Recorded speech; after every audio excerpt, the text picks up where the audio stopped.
Hello, welcome to the channel. Today we're going to talk about a new ECMAScript 2021 feature. It's called Weakref.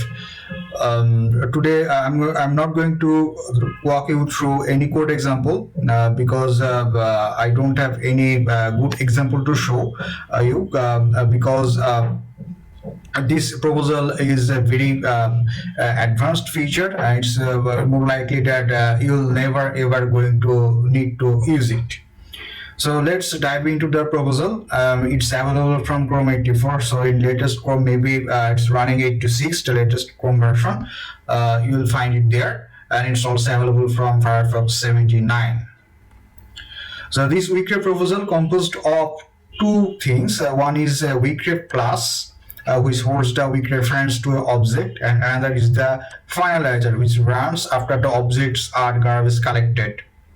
So we see a big note of caution because this proposal depends on garbage collection, and garbage collectors are complicated, and it doesn't display an predictable behavior because its implementation is different.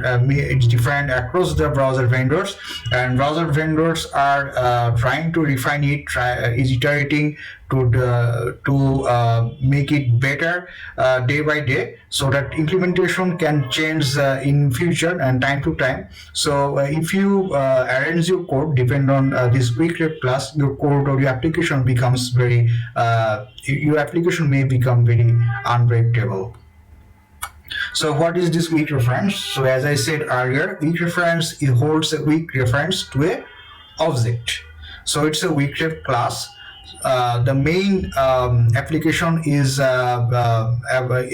when you implement a cache. Suppose you have a large array buffer object, and you just need to keep alive in memory, just have a reference of it.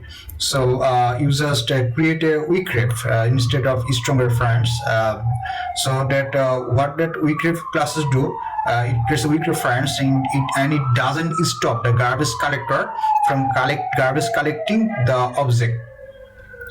When your object is garbage collected, you can generate a new object from that Weakref, as it is shown here in this example.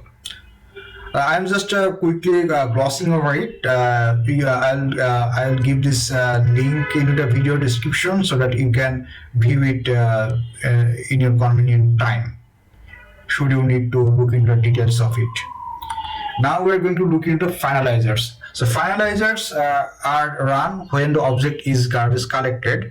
The garbage collector may not have the entire idea about your application or about the object, about its uses.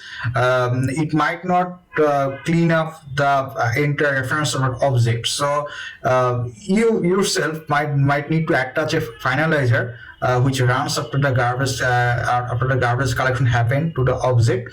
That finalizer, inside that finalizer, you can run some cleanup function. And again, another note of caution, because since the garbage collector is unpredictable, so it's recommended that you don't place any core application logic inside your finalizers. Just run some cleanup function that if that cleanup function runs or doesn't run, it should not have any significant effect in your application.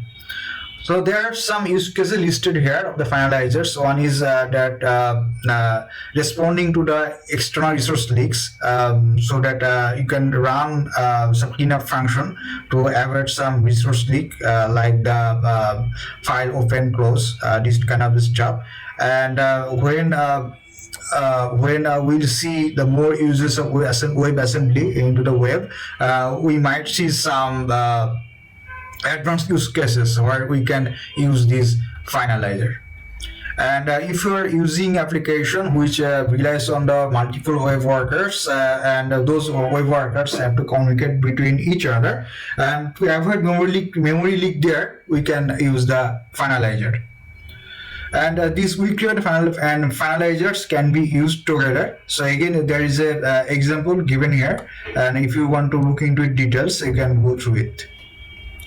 Let's see an example in the Mozilla documentation. about how they uses the weak ref object in this example. So it's an example of a simple counter. So it's a counter class that takes element and it registers the counter, and then after 5 seconds it actually removes the counter element from the DOM.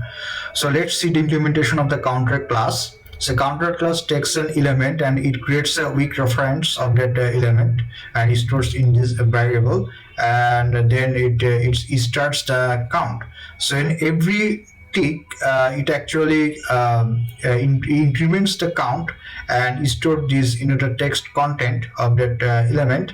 And when after 5 seconds the element is gone,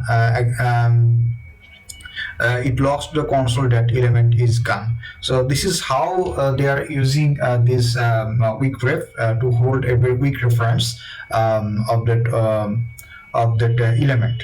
And just to be noted that this declaring element or creating a weak reference doesn't stop the garbage collector from garbage collecting the object. So this is one of the primary benefits of using the weak ref. Should you if we don't run an object to just keep alive in the memory, we can use the weak reference of it. So that's it for today. Hope you find this video useful, and please like this video and subscribe to the channel, and I will see you next time. Bye.